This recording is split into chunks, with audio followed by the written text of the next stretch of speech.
कवितेचे शीर्षक आहे चंद्र माझा सखा.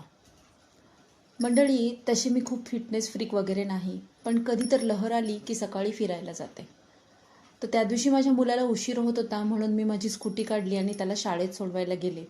त्याच्या शाळेच्या मागे एक खूप मोठे गार्डन आहे. तर आज मी गाडी तिकडे वळवली व गार्डनमधील जॉगिंग ट्रॅकवरून चालायला सुरुवात केली. सकाळी 6:40 वगैरे झाले होते. हवेत गारवा होता आणि अजून तसा अंधारच होता. माझे सहज वर लक्ष गेले आणि मला चंद्रबिंब स्पष्ट दिसलं. मी त्याचा फोटो काढला तेव्हा 6:52 झाले होते.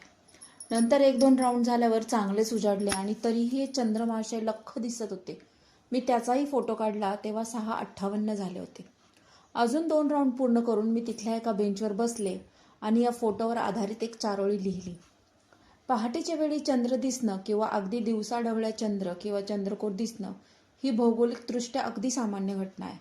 परंतु मला हा असा अवेळी दिसणारा चंद्र एखाद्या खोडकर उन्हाळ मुलासारखा वाटतो, जो शाळेतून अगदी रमतगमत वेळेची पर्वा न करता निवांत घरी येतो. तर पुढे मी गार्डनमधून बाहेर पडले तरीही हे चंद्रमहाशय माझ्या सोबतीला होते, अगदी एखाद्या मित्रासारखे. तर अशा या माझ्या मित्रावर आणि आमच्या या मैत्रीवर मी त्याच चारोळीची एक छोटीशी कविता केली. आशा करते तुम्हाला आवडेल. तर कविता अशी आहे. निरोप घेण्यास सृष्टीचा चंद्र नभी रेंगाळला, चाहूल देत रविराजांनी निरोपाचा उजेड पाठवला.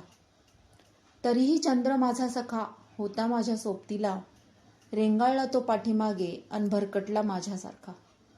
परिघातले अंतर पार करता निरोप त्याचा मी घेतला, परी न सांगता त्यानेही मोर्चा माझ्या घराकडे वळवला. सुखरूप मी घरात जाता बहुतेक तोही कंटाळला, खिडकीतून त्याला न्हाळता रुसून तो निघून गेला.